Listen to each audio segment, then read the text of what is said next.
మన ప్రభువును రక్షకుడైన యేసుక్రీస్తు వారి యొక్క పరిశుద్ధ నామములో ప్రియమైన హోప్ ఇండియా వీక్షకులకు మరి ఒకసారి ప్రేమతో ఆహ్వానము పలుకుచున్నాను.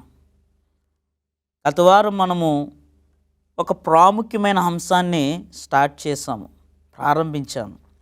ఏంటండి అది? మరణములో మానవుని స్థితి. రెండవ భాగము, ఈ శీర్షికలో రెండవ భాగము, ఒక వ్యక్తి మరణించినప్పుడు ఏమి జరుగును. గత వారం దేవుడు నరునికి ఏమిచ్చారు అని మనం చదివినప్పుడు ఆదికాండం ఎంత స్పష్టంగా విపులముగా దేవుడు మన కొరకు రహస్యాన్ని బయలుపరిచారో మనం చూసాం. నాసిక రంధ్రంలోనికి జీవవాయువును వదగా నరుడు జీవాత్మ అయ్యాడు. ఎలా ఉనికిలోకి వచ్చాడు? నేలమణిలో నుంచి నరుని నిర్మించి వాని నాసిక రంధ్రంలోనికి జీవవాయువును వదగా నరుడు జీవాత్మ అయ్యాడని మనం చూసాం. ఈరోజు మనము అదే నరుడు, అదే మానవుడు చనిపోతే ఏమవుతుందో నేర్చుకుంటున్నాం. కాబట్టి ప్రార్థించి ఈ యొక్క ధ్యానము కొరకు మీరు సిద్ధపడవలసిందిగా మనం చేస్తున్నాను. పరిశుద్ధ గ్రంథం మనం చదువుదామండి. మనిషి చనిపోతే ఏమవుతాడు?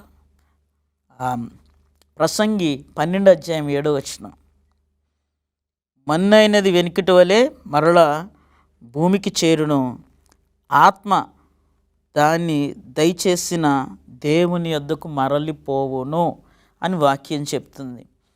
మీరు అనవచ్చును, ప్రియమైన వీక్షకులారా, మీరు ప్రశ్నించవచ్చును, అయ్యా గత వారం మీరు దేవుడు ఆత్మనివ్వలేదు, ఊపిరినిచ్చాడు అని చెప్తున్నారు. ప్రసంగి ఎంత స్పష్టంగా దేవుని వాక్యం చెప్తుంది కదండి. మన్నైనది మరలా మన్నైపోతుంది, ఆత్మ ఏమో దయచేసిన దేవుని యొద్దకు వెళ్ళిపోతుందని బైబిల్లే స్పష్టంగా చెప్తుంది కదా సార్ అని మీరు నన్ను అడగవచ్చు. అవును, 100కి 100% మీరు చదివింది, విన్నది, బైబిల్లో ఉన్నది కరెక్టే. హెబ్రీ భాషలో పాత నిబంధన గ్రంథం వ్రాయబడిందండి ఒరిజినల్గా. కాబట్టి దీనిని స్పష్టం చేసుకొనడానికి మనం ఏం చేయాలండి?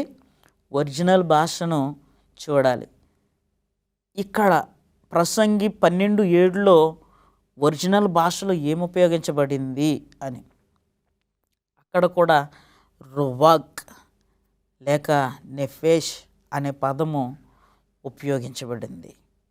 మరి ఒక పర్యాయ పదం ఏంటంటే నిస్మాటి. ఈ 3 పదాలకి ఇంగ్లీష్లో తెలుగులో ఏం అర్థాలు వస్తాయని నేను చదివినప్పుడు స్పిరిట్, విండ్, బ్రెత్ అని వచ్చింది. ఏంటండి? ఊపిరి, గాలి, ఆత్మ అని వచ్చింది. ఆదికాండము 2:7 రువాక్ అని ఉపయోగించబడిన పదానికి 3 అర్థాలు ఉన్నాయని నేను చెప్పాను. ఏంటా 3 అర్థాలు మీరు చెప్పండి? ఏంటవి? ఊపిరి, ఇంకా గాలి, ఆత్మ. ఇప్పుడు మన బేసు వాక్యం ఏంటండి? ప్రాముఖ్యమైన వాక్యము. ఈ శీర్షిక అంతా కూడా ఒక వాక్యము, మనకు ఒక ప్రాముఖ్యమైన వాక్యాన్ని నేను ఎంచుకున్నాను. ఆదికాండం 2:7 అక్కడ ఉపయోగించారు, చక్కగా చెప్పారు. ఏమని? నాసిక రంధ్రములోనికి జీవవాయువును ఓదగా. మీరు అనుకోవచ్చు, సార్ అది ఒక్క మాటే పట్టుకుని మీరు చెప్తే ఎలాగనే. లేదు, పరిశుద్ధ గ్రంథంలో ప్రతి వాక్యానికి పర్యాయ వాక్యాన్ని దేవుడు మన కొరకు భద్రపరిచారండి. మనం చూద్దాం, పరిశుద్ధ గ్రంథంలోనే చూసి నేర్చుకుందాం. ఈ మరణం విషయంలో, ఈ మర్మము విషయంలో మనము మోసపోకూడదు. ఎందుకంటే అపవాది ఆది నుండి కూడా గర్జించు సింహము వలె ఎవరిని మృంగుదునా అని వాడు తిరుగుతూ ఉన్నాడు. యోబు విషయములో పరలోక దేవుని సముఖములో ఒక ప్రాముఖ్యమైన సదస్సును ఏర్పాటు చేసినప్పుడు అపవాది అక్కడికి వెళ్ళాడటండి. దేవుడు అడిగాడు, నువ్వు ఎక్కడి నుంచి వచ్చావు? ఆయన అంటున్నాడు, భూమి మీద అటు ఇటు తిరుగుచు నేను వచ్చానని. అంటే మానవుడు ఎప్పుడైతే అవిధేయతను చూపించాడో, దేవుడు సృష్టి మీద మానవునికి అనుగ్రహించిన బాధ్యతను, అధికారాన్ని కోల్పోయాడు, అపవాది చేతిలో పెట్టాడు. అందుకే ఈ లోకనాథుడు, మీ జనకుడు అబద్ధికుడు అని యోహాను సువార్తలో దేవుడు చెప్తూ ఉన్నాడు. ఈ అబద్ధికుడు మాటలను అనేక మంది ప్రచారం చేస్తూ ఉన్నారు. గట్టిగా ఎందుకు చెప్తున్నారు పాస్టర్ గారు? అవును, హృదయ భారముతో దేవుని యొక్క సముఖము నుండి ఆయన స్వరూప దర్శనమును అనుగ్రహించాలనే భారముతో ఈ వాక్యమును నేను మీకు ప్రచారం చేయొచ్చు ఉన్నాను. మన్ను అయినది మరలా మన్ను అయిపోతుంది.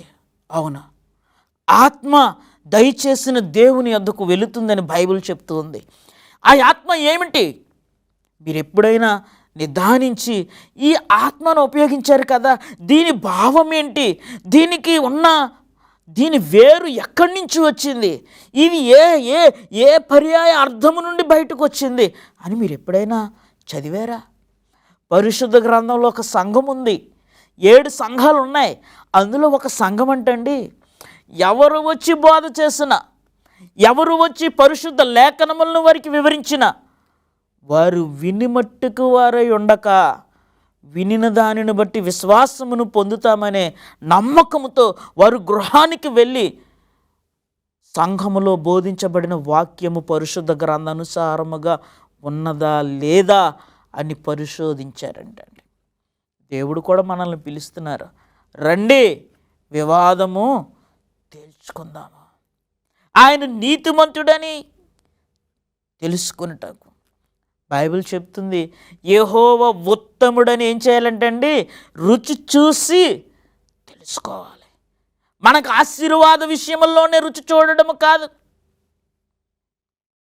మనం పడిపోయిన ప్రతిసారి లేవనెత్తే విషయాల్లో రుచి చూడడమే కాదు, మన యొక్క వ్యాపారాల్లో అధిక సంపదను సంపాదించుటకు దేవుని యొక్క ధనమును రుచి చూపించుటే కాదు, ఈ లోకయాత్రను ముగించిన తరువాత, ఈ జీవనయానమును ముగించిన తరువాత, ఈ లోకములో మనము పరదేశులము, ఈ లోకము మనకు పరిమితమైనది కాదు, ఒకనాడు మనము మరణించాలి. మరణించిన తర్వాత మన స్థితి ఏమిటి, మనం ఎక్కడికి వెళ్తాం? అవును, బోధకులు చెప్తున్నట్టు ఆత్మలకు పాపం అంటుకోదు కాబట్టి ఆత్మలు పరదేశంలో ఉంటాయి, శరీరము పాపము ద్వారా నిండిపోయింది కాబట్టి అది నశించిపోతుంది అనే సిద్ధాంతంలో మీరు ఉన్నారేమో, అది తప్పు.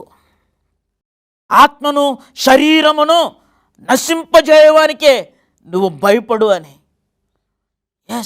ఎందుకంటే ఆయన ఇచ్చాడు, మనకి ఏమిచ్చాడు? ఊపిరినిచ్చారు, జీవవాయువునిచ్చారు. కాబట్టి ప్రసంగిలో ఉన్న మాటకు అర్థం ఏంటో తెలుసా? మన్ను అయినది మన్ను అయిపోతుంది, ఊపిరి జీవవాయువు ఏమవుతుందంటే అండి, ఇచ్చిన వాని యొద్దకు వెళ్ళిపోతుంది, ఇచ్చిన వాని యొద్దకు వెళ్ళిపోతుంది. అంతే, ఊపిరి, నీవు విడిచిన ఊపిరి. మీకు ఒకటి జ్ఞాపకం చేస్తాను చూడండి, ఒక విషయాన్ని మీకు జ్ఞాపకం చేస్తాను. అది చిన్న విషయం కాదు, చాలా పెద్ద విషయం. 2019 మార్చి నెలలో ప్రపంచమంతా కూడా ప్రాకేసింది. ఏంటి? కరోనా మహమ్మారి. ఈ కరోనా మహమ్మారి దాడికి కోటేశ్వరులు మరణించారు. వందలాది క్రైస్తవ కీర్తనలు పాడి అనేక మంది హృదయాలని అలరించిన గాన గాంధర్వుడు ఎస్పి బాలసుబ్రహ్మణ్యం గారు కూడా చనిపోయారు. సూటి ప్రశ్న, చనిపోయిన వీరందరూ కూడా డబ్బులు లేక చనిపోయారా? కాదు. వాళ్ళు ఆత్మ లేక చనిపోయారా? ఏమి లేక చనిపోయారు? ఏమి దొరక్క చనిపోయారు ఆసుపత్రిలో? ఏంటండి? ఆక్సిజన్, ప్రాణవాయువు దొరకక, జీవవాయువు దొరకక చనిపోయారు.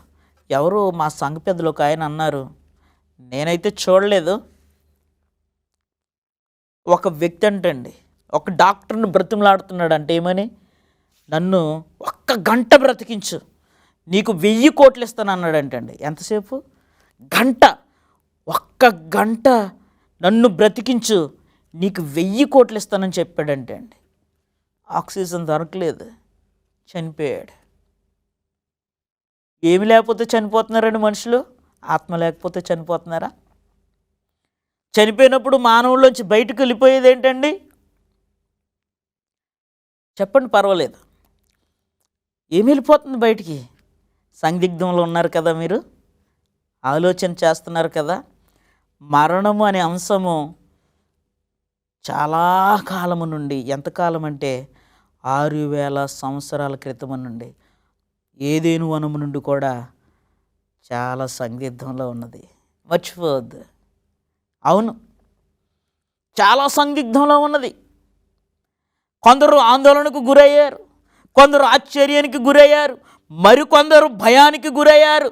కొందరు ఎంతో నమ్ముతున్నారు చనిపోయిన తమవారు తమతోనే ఉన్నారని. కొందరు అనుకుంటున్నారు చనిపోయిన తమవారు పరదేశంలో ఉన్నారని. మరికొందరు అనుకుంటున్నారు చనిపోయిన వారు ఎక్కడికి వెళ్ళలేదు, సమాధుల్లోనే ఉన్నారని. ఏది సత్యమో? సత్య అన్వేషణలో నీవు ప్రార్థించుచు ఉన్నావా? దేవుణ్ణి అడుగుచు ఉన్నావా?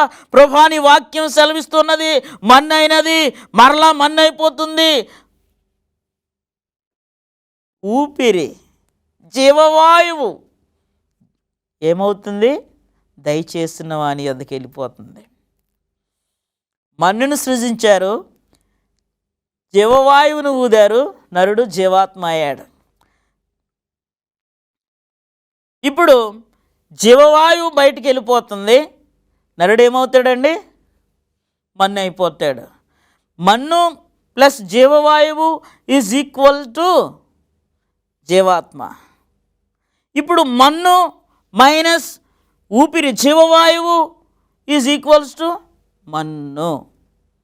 ఇది మర్చిపోకూడదు మనం. ఇది నా సొంత సిద్ధాంతము కాదు సుమా, పరిశుద్ధ గ్రంథ సిద్ధాంతము. సరే, మీరు ఊపిరి, జీవవాయువు, ఊపిరి అంటున్నారు కదా, ఈ మాటకి ఇంకెక్కడైనా దేవుడు దాచిపెట్టారా మన కొరకు పాస్టర్ గారు అని మీరు అడగవచ్చు. దేవుని అనుగ్రహమును బట్టి కొన్ని వచనాలు మనం చదువుదామండి. మన పరిశుద్ధ గ్రంథాలని యాకోబు రాసిన పత్రిక 2వ అధ్యాయము 26వ వచనం చదువుదామండి. అందులో ఒక మాట ఉంది చూడండి, ప్రాణము లేని శరీరము ఏంటంటండి? మృతము. ఆత్మ లేని శరీరం అంటున్నారా? చెప్పండి. బైబిల్ చెప్తుంది ప్రాణము లేని శరీరము మృతము. మరలా చెప్తూ ఉన్నాను, గట్టిగా చెప్తూ ఉన్నాను, మనలో ప్రాణము లేకపోతే మన శరీరము మృతము. మృతమైపోయిన తర్వాత నలుగురు మోస్తారు, 80 మోస్తారు. విచారం ఏంటో తెలుసండి? ఈరోజునాడు సర్వభోగములు అనుభవించిన వారు ఆఖరికి మోసే 9 లేక అనాథులుగా చనిపోతున్నారు. కాబట్టే ఈ మరణము నుండి మనల్ని రక్షించటానికి ప్రభువైన యేసుక్రీస్తు వారు జన్మించారు. ఈ ఘోరమైన పాపము వలన వచ్చి జీతము మరణం అనే శిక్ష నుండి మనల్ని సంరక్షించుటకు, మనల్ని దేవుని రాజ్యములో సదా జీవించుటకు, ఏదేను వనములో ఇచ్చిన అమరత్వమును మరలా తిరిగి మనకు అనుగ్రహించుటకు క్రీస్తు ఈ భూమి మీదకు వచ్చారు. కాబట్టి పరిశుద్ధ గ్రంథంలో యాకోబులో మనం చదివాం కదా, ప్రాణము లేని శరీరము మృతము. ఇక్కడ ప్రాణము అనే మాట గ్రీక్ భాషలో నేను చూశాను. అంటే క్రొత్త నిబంధన గ్రంథమేమో గ్రీక్ భాషలో రాయబడిందండి, పాత నిబంధన గ్రంథము హెబ్రీ భాషలో రాయబడింది. ఈ క్రొత్త నిబంధన గ్రంథంలో మనము ఈ యాకోబు రాసిన పత్రికను మనం చూసినప్పుడు న్యూమా అనే పదం మనకు కనపడుతుంది. న్యూమా, ప్రాణం లేని శరీరం మృతం. అప్పుడు న్యూమా అనే పదానికి ఇక్కడ ప్రాణం లేని శరీరం మృతం అంటున్నాడు కదా, న్యూమా లేని శరీరం మృతము. న్యూమా అనే పదానికి అర్థం ఏంటో అని నేను చూసినప్పుడు 3 అర్థాలు వస్తున్నాయి అక్కడ. బ్రెత్ ఇంగ్లీష్లో, spirit, wind, same root word. ఊపిరి, గాలి, ఆత్మ. అంటే ఇప్పుడు ఆత్మ లేని శరీరం మృతం అంటారా? ఊపిరి లేని శరీరం మృతం అంటారా? జీవవాయువు లేని శరీరము. ఏదైనా వనములు ఆదికాండం 2:7 మనం మర్చిపోకూడదు. అది మనకి ప్రాముఖ్యమైన మాట. 2:7 నాసికారంధ్రంలోనికి జీవవాయువు వదగా నరుడేమయ్యాడండి? జీవాత్మ అయ్యాడు. అంటే ఇప్పుడు జీవవాయువు లేని శరీరం ఏంటండి? మృతము. ఇది బైబిల్ ప్రకారంగానే మనం చూద్దాం. మనుషుల అండర్స్టాండింగ్ని బట్టి, మనుషుల అవగాహనను బట్టి, మనుషులు రాసిన పుస్తకాధారాలు కాదు, దేవుని లేఖనమే ప్రతిదానికి ఆధారముగా ఉండాలి.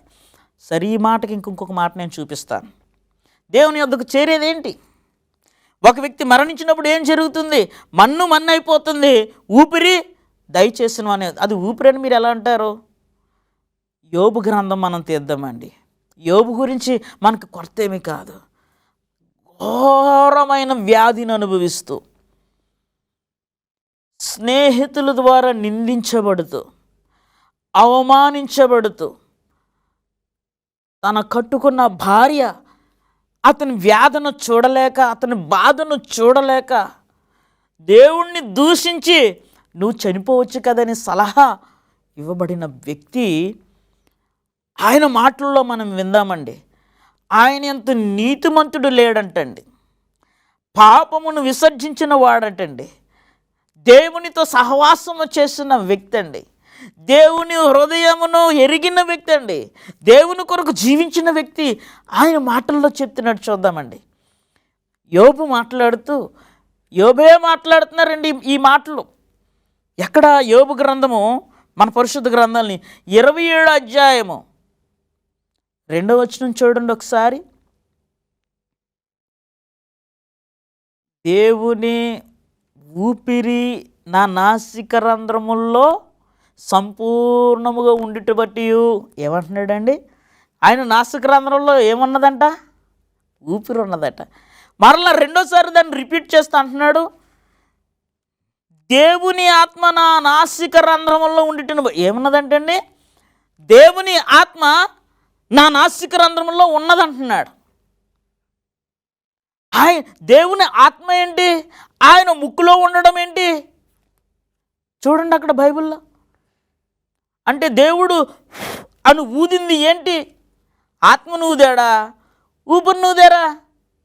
ముందుగానేమో దేవుని ఊపిరి నా నాసికారంధ్రములో సంపూర్ణముగా ఉండుటను బట్టి నేను నివాసిస్తున్నాను, నేను బ్రతికి ఉన్నాను అని ఆయన స్పష్టం చేస్తూ ఉన్నాడు. తర్వాత మరలా అదే మాటను రిపీట్ చేస్తూ దేవుని ఆత్మ నా నాసికారంధ్రములో ఉండుటను బట్టి అంటే అర్థం ఏంటండి? నెఫేస్, నెస్మాటి లేక రువాక్ నాలో ఉండుటను బట్టి నేను నివసిస్తున్నాను. దేవుడు నాకు అన్యాయం చేయలేదు. కింద మాట్లాడుతూ ఆయన న్యాయం కొరకు నేను ఎదురు చూస్తూ ఉన్నాను అని చెప్తున్నాడు. అది మనకు ప్రాముఖ్యం కాదు, కానీ ఆయనలో ఉన్నది ఏంటని యోబు గారు చెప్తున్నారండి. దేవుని ఊపిరి లేక దేవుని ఆత్మ నాలో ఉండుటను బట్టి. కాబట్టి ఇప్పుడు ఒక వ్యక్తి మరణించినప్పుడు దేవుని యొద్దకు చేరేది ఏమిటి? శరీరము మట్టి అయిపోతుంది, అది మనందరికీ తెలుసు. మరి దేవుని దగ్గరికి చేరేదేంటి? మరణమందు దేవుని యొద్దకు చేరే ఆత్మ జీవవాయువు తప్ప వేరొకటి కాదు. ఒక వ్యక్తి మరణించినప్పుడు బైబిల్ చెప్తుంది, ఒక వ్యక్తి మరణించినప్పుడు ఆత్మకు ఏ విధమైన జీవము, తెలివితేటలు, స్పర్శ ఉండదు, స్పృహ ఉండదు. నేను ఎలా చెప్తున్నాను? ప్రసంగి 9వ అధ్యాయము మనం చదివితే అక్కడ అంటాడు, నరుడు మరణించినప్పుడు వాని తలంపులు నాడే వారు ఇక పగ పెట్టుకొనరు, ప్రేమించరు, సూర్యుని క్రింద జరుగు దేనిలోనూ కూడా వారికి ఏంటండి సంబంధము లేదు, పాలు పంపులు లేవు అని స్పష్టం చేస్తుంది పరిశుద్ధ గ్రంథం. మరణం అనే మర్మాన్ని దేవుడు చాలా సింపుల్గా, చాలా అందరికి అర్థమయ్యేలాగా దేవుడు పెట్టారండి. ఇదేదో అర్థం కానిది కాదు, ఇదేదో చాలా భయానికి గురి. మరణం అంటే అందరికీ భయమే, అందరికీ భయమే. భయం లేని వ్యక్తులు ఎవరు లేరు. కానీ మరణం తర్వాత గురించి నువ్వు ఎప్పుడైనా ఆలోచించావా? 1000 ఏళ్ల పరిపాలన కొరకు నువ్వు ఎప్పుడైనా ఆలోచించావా? ప్రవచనాసారము కలిగిన సభ్యులుగా, ప్రవచన వరమును పొందిన శేషించిన సంఘముగా నేను మరణిస్తే ఏమవుతుంది? దేవుని నమ్ముచున్న క్రైస్తవ సమాజముగా మరణం అనంతరము మరణించిన వారు ఎక్కడికి వెళ్తారు?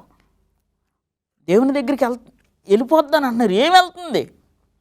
జీవవాయువు తప్ప మరి వేరొకటి కాదు అని స్పష్టము పరిశుద్ధ గ్రంథం మనకు చేస్తుంది.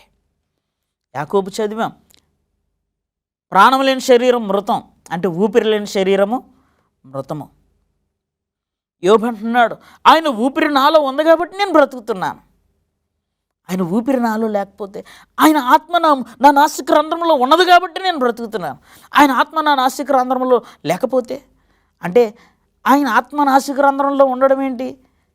నిస్మాటి ఊపిరి, జీవవాయువు ఉంది కాబట్టే నేను బ్రతుకుతున్నాను.